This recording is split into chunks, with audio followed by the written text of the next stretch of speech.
내가 힘들 때 같이 울어준 사람은 절대 잊히지 않더라. 대부분의 사람들은 평소엔 괜찮아 보입니다. 밥도 같이 먹고 웃기도 하고 어디론가 함께 가기도 하죠.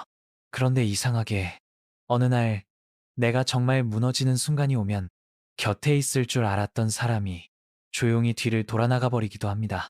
도와줄게라고 말해놓고는 막상 내가 손을 내밀었을 때 지금은 좀 바쁘다며 사라지는 사람들. 그 사람들은 내가 아니라 나의 상태를 보고 있었던 거죠. 그게 좋은 상태일 때는 함께 있는 게 즐거웠을 겁니다. 하지만 내가 망가진 순간에도 그 사람이 여전히 나인가라고 봐주는 사람은 흔하지 않습니다. 이 영상을 끝까지 보면 당신 주변에 어떤 사람을 꼭 붙잡아야 하는지, 그리고 내가 어떤 사람으로 살아야 평생 내 편을 만나게 되는지 조금씩 알게 될 겁니다. 사람은 평소엔 안 보여요. 진짜는 순간에 드러납니다. 좋은 사람을 곁에 두라는 말 수백 번도 넘게 들었을 겁니다. 하지만 문제는 그겁니다. 대체 어떤 사람이 좋은 사람인가요? 무엇으로 사람을 판단해야 하죠? 착한 사람? 예의 바른 사람? 말을 잘하는 사람? 다 괜찮은 기준이지만 사실 그건 대부분 겉모습이에요. 사람은 평소엔 안 보입니다. 진짜는 순간에만 드러나요. 내가 지쳐서 아무 말도 못하고 있을 때 조용히 옆에 앉아주던 사람, 돈 얘기나 도움을 청했을 때 얼마 필요해? 라고 먼저 말해준 사람, 내가 실수했을 때 넌 그런 사람이 아니잖아 라고 감싸주던 사람, 그때 보인 사람이 그 사람의 진짜 얼굴입니다. 어려운 순간에 당신이 떠올린 사람, 그게 당신의 사람입니다. 혹시 그런 적 있지 않나요? 아무도 연락하지 않았는데 누군가가 자꾸 떠오릅니다. 마음이 무너질 때마다 생각나는 이름이 있고 그 사람만 보면 괜히 울컥해지고요. 그건 그냥 감정이 아닙니다. 당신의 몸과 기억이 신뢰의 기록을 저장하고 있기 때문이에요. 누군가는 기념일마다 선물을 해줬지만 위로는 없었고 누군가는 잘 챙겨주진 않았지만 마음 아플 땐 늘 곁에 있었죠. 이걸 심리학에서는 정서적 연상 반응이라고도 합니다. 내가 힘들 때마다 떠오르는 사람은 실제로 나의 감정 회복에 영향을 준 사람이에요. 그 사람은 당신의 내면에 작지만 단단한 공간을 만들어 놓았고 그 기억은 쉽게 사라지지 않습니다. 함께 웃는 것보다 같이 버티는 시간이 중요합니다. 어떤 사람과의 관계가 진짜 깊어졌다고 느끼는 순간이 언제인지 한번 떠올려 보세요. 같이 여행 갔을 때? 맛있는 걸 먹으며 대화를 나눴을 때? 아니죠. 진짜는 같이 버텼을 때예요. 슬픔이 너무 커서 말조차 하기 싫은 밤, 결과가 잘 안 나와서 자존심이 무너진 날, 아무리 노력해도 인정 못 받는 그 순간, 그때 옆에서 조용히 커피 한 잔 건네며 괜찮아. 난 네가 어떤 모습이어도 좋아. 이런 말을 해준 사람, 웃음보다 눈물이 함께한 기억이 훨씬 오래갑니다. 관계는 기쁠 때보다 버틸 때 깊어지거든요. 착한 사람과 믿을 사람은 다릅니다. 한 가지 오해를 풀어야 해요. 우린 착한 사람을 보면 저 사람은 믿을 수 있어라고 착각합니다. 하지만 그건 달라요. 착한 사람은 좋은 사람일 수 있지만 믿을 사람은 내 사람입니다. 착한 사람은 예의를 지켜요. 말도 조심하고 다정하죠. 하지만 막상 일이 생기면 무조건 중립을 지키려 하거나 멀찌감치 빠져나가기도 합니다. 반면 진짜 내 편인 사람은요. 때론 좀 불편한 말도 해요. 내가 실수했을 땐 따끔하게 혼내기도 하지만 그 자리를 떠나진 않죠. 착한 말은 누구나 할 수 있지만 진짜 편은 불편한 말도 감수하면서 곁을 지켜주는 사람이에요. 무조건 날 위하는 사람보다 나를 지키게 해주는 사람을 찾으세요. 좋은 사람의 기준은 나를 좋아해주는 사람이 아니라 나를 지킬 수 있게 해주는 사람입니다. 어떤 사람은요, 늘 칭찬을 해줘요. 너 정말 멋져. 넌 잘할 수 있어. 들으면 기분은 좋아지지만 이상하게도 그 사람이 없으면 나는 스스로를 못 믿게 돼요. 반면 어떤 사람은 칭찬도 적고 표현도 많지 않아요. 근데 이상하게 그 사람과 대화하고 나면 내가 좀 더 나 자신을 신뢰하게 됩니다. 그게 차이예요. 한 사람은 나를 의존하게 만들고 다른 한 사람은 내가 나를 믿을 수 있게 해주는 사람이죠. 진짜 내 편을 찾고 싶다면 내가 먼저 편이 되어야 합니다. 관계는 참 신기합니다. 왜 내 주변엔 이런 사람이 없을까? 그런 질문을 할수록 어떤 사람도 제대로 보이지 않죠. 그런데 반대로 내가 먼저 누군가의 편이 되기 시작하면 신기하게도 진짜 사람이 하나둘 보이기 시작합니다. 내가 도울 수 있는 사람을 도와주고 의미 있는 말 한마디를 진심으로 건넬 수 있는 사람이 되면 사람은 그것을 기억합니다. 마음속 깊은 어딘가에 기록해두죠. 그리고 언젠가 내가 필요할 때 그 사람은 다시 돌아옵니다. 말없이 손을 잡아주면서요. 결국 좋은 사람은 늘 곁에 있는 사람이 아니라 나를 멈추게 만들지 않는 사람입니다. 같이 있으면 불안하지 않고 말하지 않아도 마음이 느껴지고 계속 나아가고 싶게 만들어주는 사람. 그 사람이 바로 놓치지 말아야 할 사람이에요. 그런 사람은 내 인생 전체를 바꾸지 않더라도 내 하루를 바꿉니다. 그리고 그렇게 하루하루가 쌓이면 인생이 조금씩 좋아지기 시작해요. 오늘 생각해 보세요. 지금 당신 주변에 있는 사람 중에 힘들 때 떠오르는 사람이 누구인지, 또 나 자신이 누군가에게 그런 사람이 되어준 적이 있는지, 우리가 평생 곁에 두어야 할 사람은 대단한 사람이 아니라 아무리 힘들어도 내 앞에서 나를 놓지 않는 사람이에요. 그리고 그런 사람을 만나려면 먼저 내가 그런 사람이어야 한다는 사실, 그걸 기억해 주세요. 진짜 상처는 모르는 사람한테서 안 와요. 늘 가까운 사람한테서 옵니다. 사실이에요. 우리를 무너뜨리는 건 낯선 사람의 말도 아니고 인터넷 악플도 아니고 사무적인 관계에서 나오는 비난도 아니에요. 가장 마음을 아프게 하는 건 가장 나와 가깝다고 믿었던 사람의 말, 그리고 그 사람의 태도입니다. 그 사람이라서 괜찮았던 건데 그 마음이 무너지는 순간 그 관계도 함께 내려앉죠. 생각해보면 내 인생에서 가장 오래 기억나는 상처들은 대부분 아주 사소한 말 한마디, 그리고 나를 무시당했다고 느꼈던 그 장면들로부터 왔습니다. 가족, 연인, 친구, 가장 사랑했던 사람이 가장 나를 부수는 사람이 되는 아이러니. 도대체 왜 가까운 사람일수록 우리는 더 쉽게 부서지고 마는 걸까요? 왜 유독 가까운 사람에게만 민감한 걸까? 이유는 단순해요. 기대가 있기 때문이에요. 누구에게도 기대하지 않을 땐 아무리 날카로운 말도 그냥 그러려니 넘기게 되죠. 하지만 이 사람은 나를 알아줄 거야.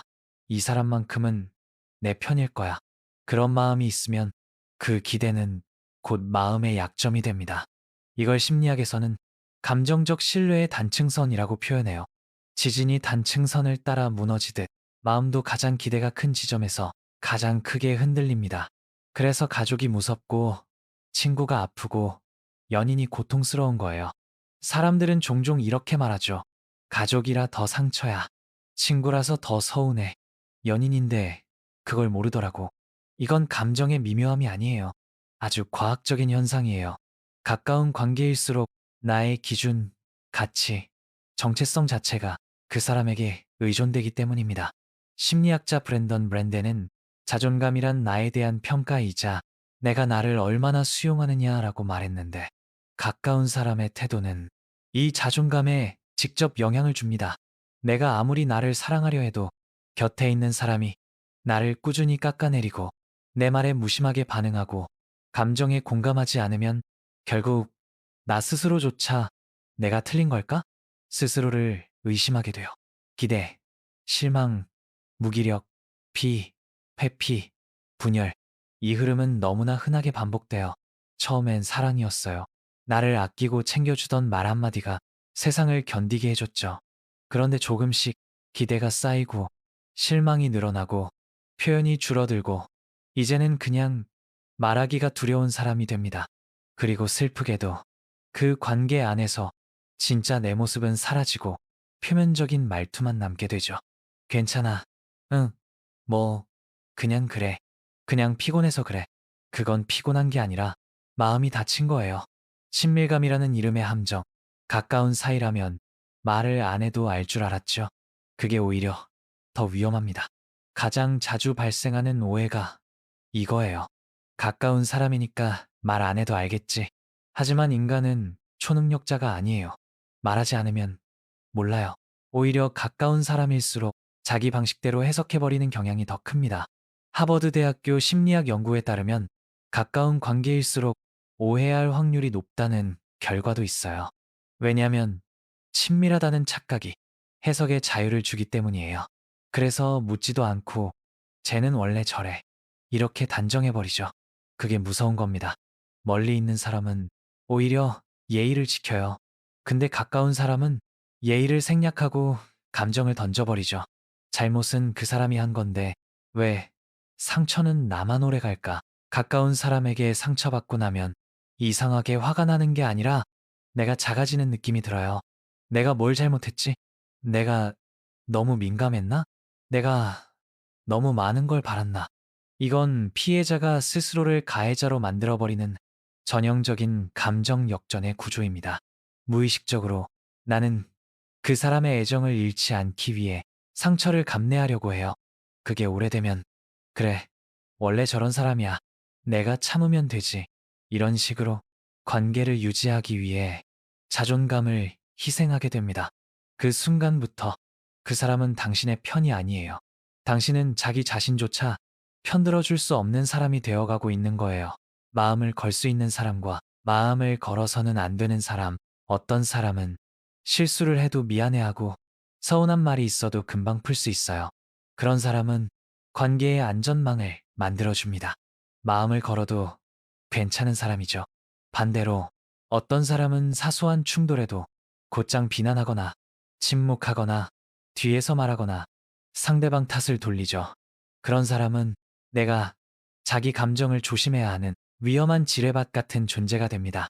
심리학에서 말하는 안전기반 관계, secure base란 나를 숨기지 않아도 되는 관계, 실수를 해도 받아들여지는 관계, 문제를 말해도 나에게 화내지 않는 관계입니다. 지금 당신 곁의 사람은 어떤가요? 관계는 거리보다 긴장도로 판단해야 합니다. 가까운 친구, 오래된 가족, 늘 곁에 있었던 사람, 이런 단어에 속지 마세요. 실제로 중요한 건 거리가 아니라 긴장감입니다. 아무리 자주 봐도 늘 긴장되는 관계는 가까운 게 아닙니다. 반대로 한 달에 한 번 봐도 내가 나다워질 수 있다면 그 사람은 당신의 사람입니다. 관계를 정리하는 기준은 시간이 아니라 감정의 소모량입니다.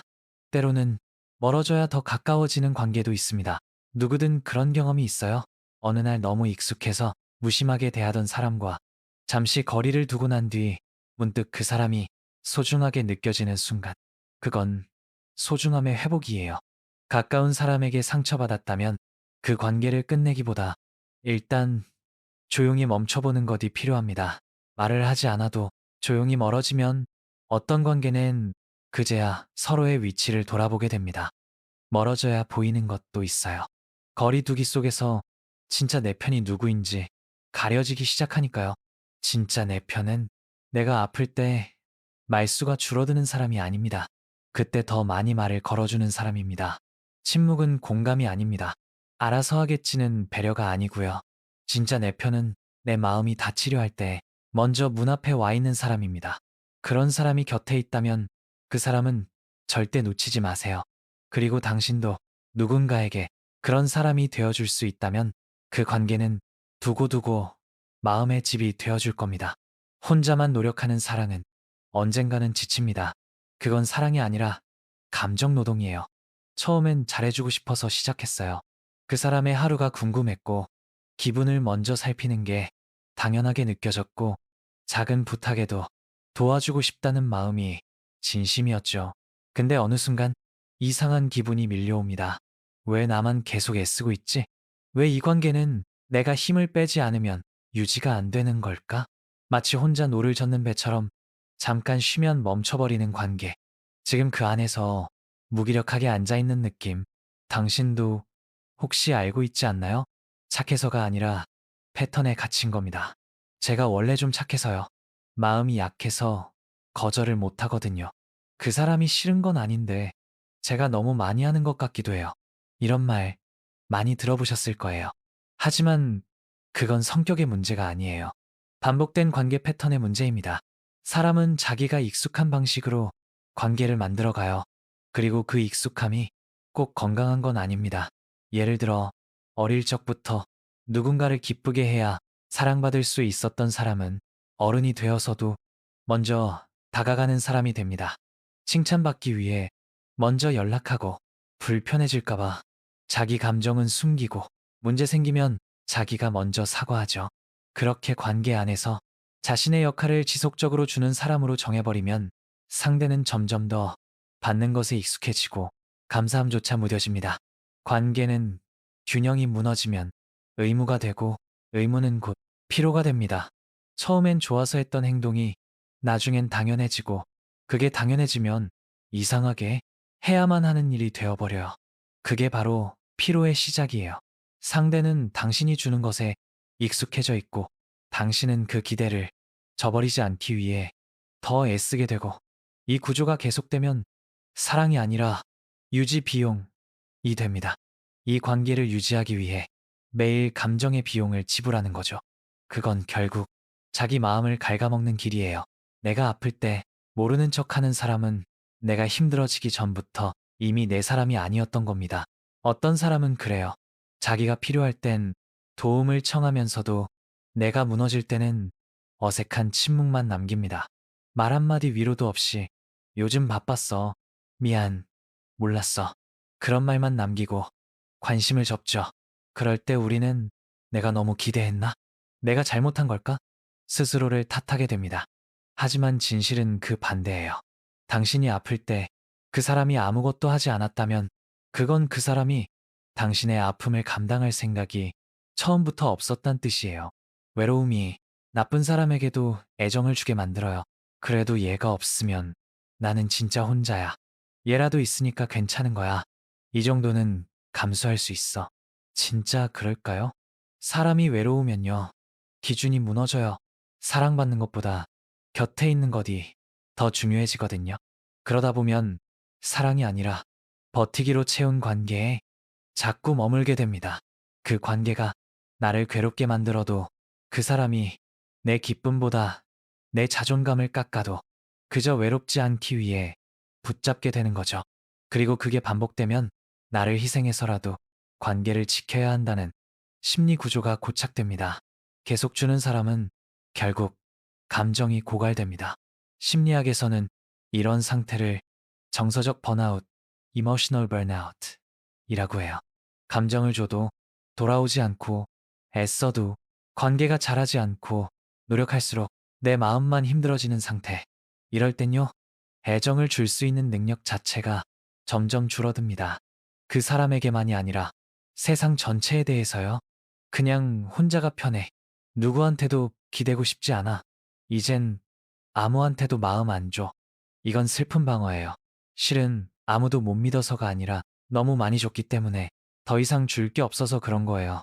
이제는 받아야 할 사람이 아니라 받을 수 있는 사람이 되어야 합니다. 늘 주는 관계에서 벗어나려면 생각을 이렇게 바꿔야 해요. 나는 줄 수 있는 사람에서, 나는 받아도 괜찮은 사람으로, 나는 챙기는 사람에서, 나도 챙김받을 수 있는 사람으로. 이게 바로 자기 가치에 대한 새로운 허락입니다. 내가 누군가에게 도움을 받아도 된다. 내가 힘들다고 말해도 된다. 누군가가 나를 위해 애써도 그건 미안한 일이 아니라 서로의 마음을 주고받는 일이다. 이걸 받아들이면 관계의 흐름이 처음으로 순환되기 시작합니다.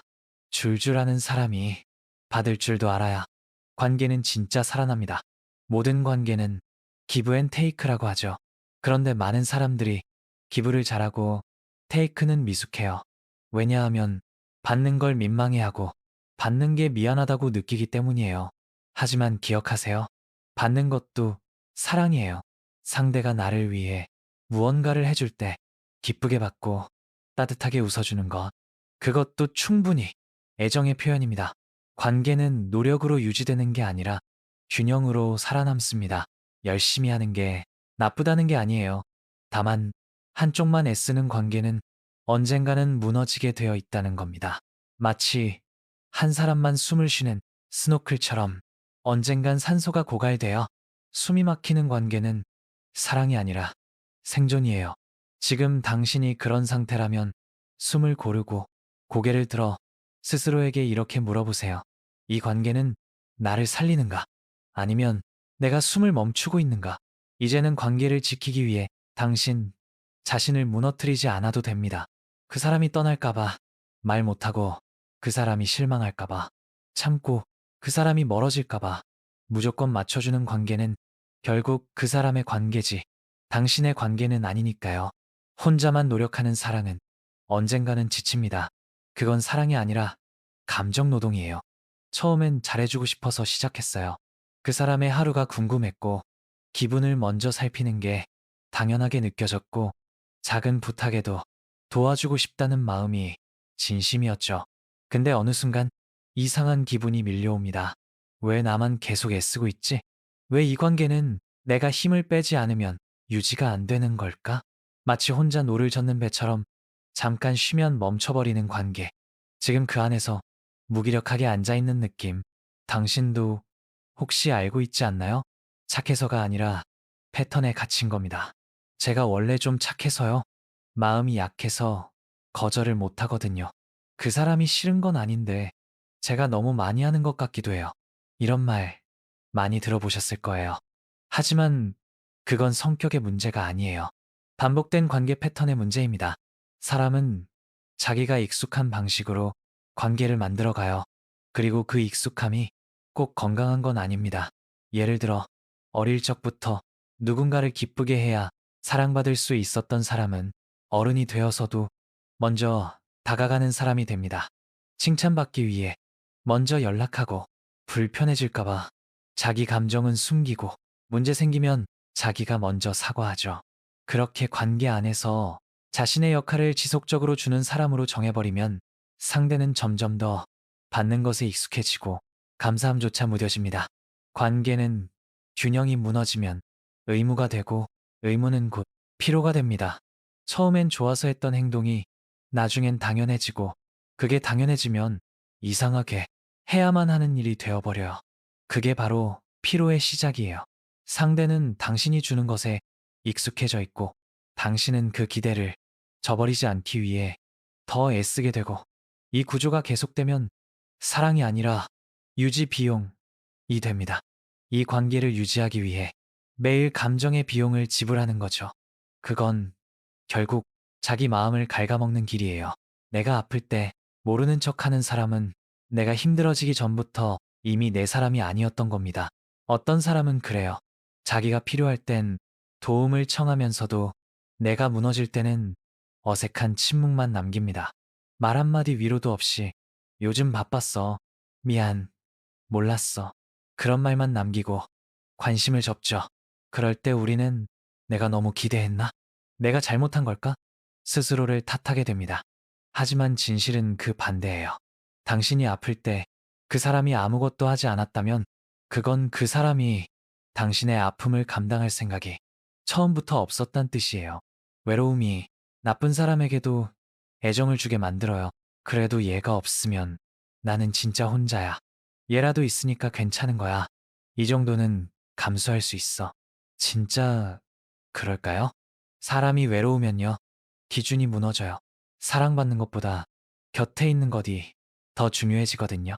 그러다 보면 사랑이 아니라 버티기로 채운 관계에 자꾸 머물게 됩니다. 그 관계가 나를 괴롭게 만들어도, 그 사람이 내 기쁨보다 내 자존감을 깎아도 그저 외롭지 않기 위해 붙잡게 되는 거죠. 그리고 그게 반복되면 나를 희생해서라도 관계를 지켜야 한다는 심리 구조가 고착됩니다. 계속 주는 사람은 결국 감정이 고갈됩니다. 심리학에서는 이런 상태를 정서적 번아웃, emotional burnout 이라고 해요.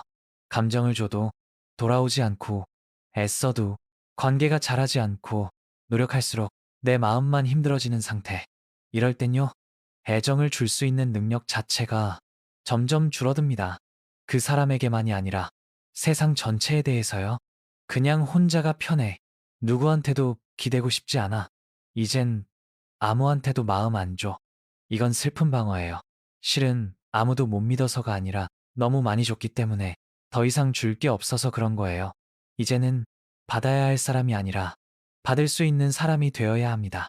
늘 주는 관계에서 벗어나려면 생각을 이렇게 바꿔야 해요. 나는 줄 수 있는 사람에서, 나는 받아도 괜찮은 사람으로, 나는 챙기는 사람에서 나도 챙김받을 수 있는 사람으로. 이게 바로 자기 가치에 대한 새로운 허락입니다.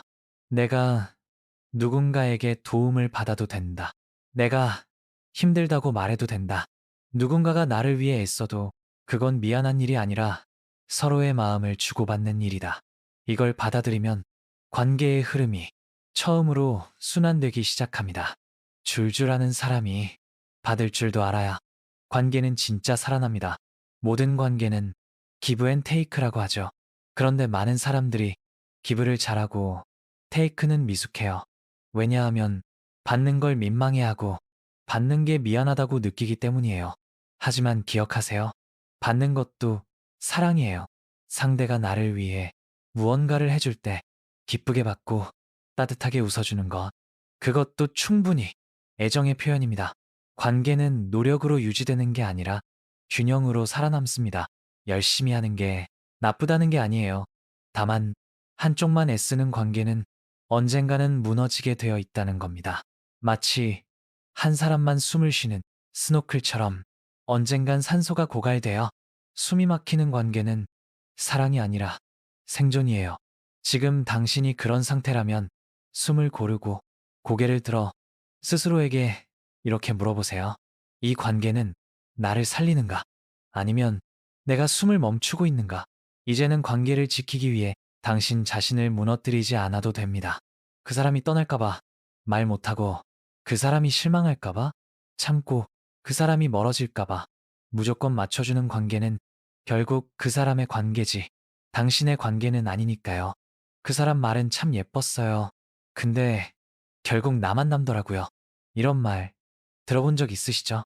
아니면 당신이 직접 했던 말일 수도 있겠네요. 처음엔 정말 다정했어요. 말투도 부드럽고 나를 위하는 듯한 표현도 많았고 세심하게 내 기분도 살펴줬죠. 너한텐 언제든 힘이 돼줄게. 네가 힘들면 말만 해. 진짜 너만은 안 놓치고 싶어. 그런 말들이 그땐 참 고마웠어요. 근데 이상하죠?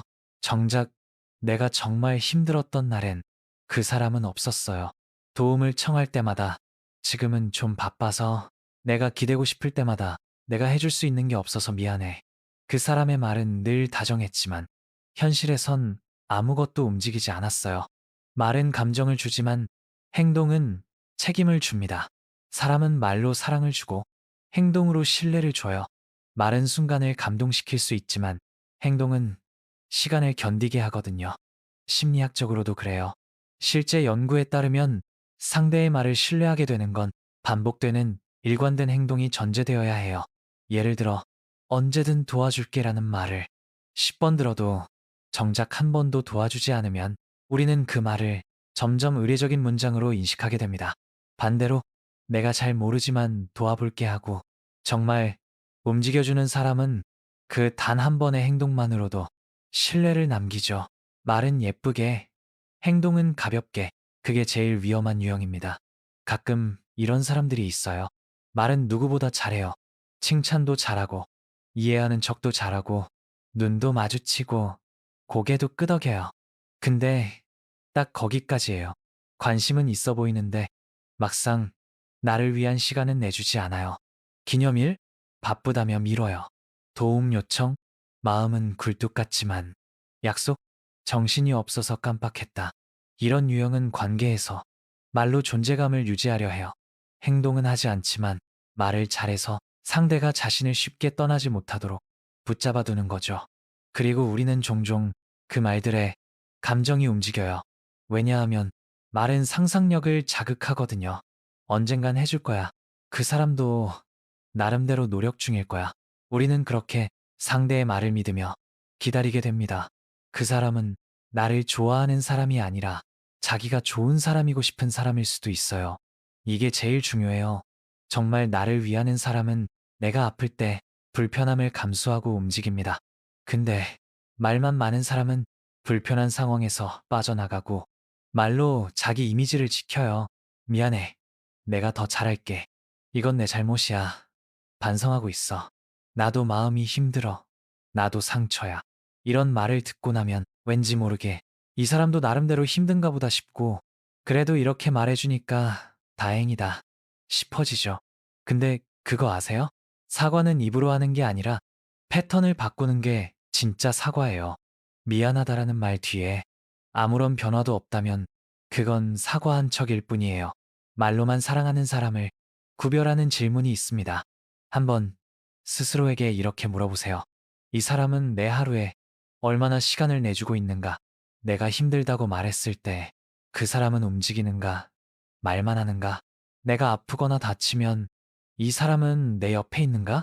이 질문에 잘 모르겠는데, 그런 적이 없는데 라는 생각이 든다면 그 사람은 당신을 마음으로만 사랑하는 사람일 가능성이 커요. 물론 마음도 중요하죠. 하지만 현실의 사랑은 행동 없이 지속될 수 없습니다. 말은 마음을 움직이고 행동은 사람을 바꿔요. 예전에 어떤 친구가 이런 말을 했어요. 야, 걔가 너한테 하는 말, 나한테도 똑같이 하더라. 그 말 듣고 소름이 돋았어요. 나는 특별하다고 믿었는데 그건 그냥 상대가 늘 하는 레퍼토리였던 거예요. 그날부터 저는 말보다 행동을 보기 시작했어요. 그리고 놀랍게도 그동안 좋은 사람이라고 믿었던 사람들이 서서히 달리 보이기 시작했죠. 말은 누구나 잘해요. 요즘은 예쁜 말, 따뜻한 말, 인터넷에도 넘쳐나요. 근데 진짜 중요한 건 그 말과 함께 어떤 행동의 기록이 있었는가예요. 진짜 내 편은 말을 잘하는 사람이 아니라 내가 필요할 때 옆에 있는 사람입니다. 몸이 아플 때, 혼자 울고 있을 때, 예정에 없던 사건이 터졌을 때, 계획이 틀어졌을 때, 그럴 때마다 아무 말 없이 내가 도와줄게 하며 움직여주는 사람. 그 사람은 말로 나를 감동시키려 하지 않아요. 그냥 움직여요. 그게 더 중요하다는 걸 이미 알고 있으니까요. 그런 사람 정말 흔치 않아요. 그래서 그런 사람은 절대 놓치면 안 됩니다. 이제는 말에만 반응하지 마세요. 말은 거짓말도 될 수 있지만 행동은 그 사람의 진심을 감출 수 없으니까요. 다음부터는 사랑해보다 시간 내줄게라는 말에 더 마음이 움직였으면 좋겠어요. 걱정돼보다 네가 필요하면 바로 갈게라는 말이 더 믿음이 가는 사람이면 좋겠어요. 그리고 그런 말을 정말로 행동으로 보여주는 사람, 그 사람이 당신의 진짜 편입니다.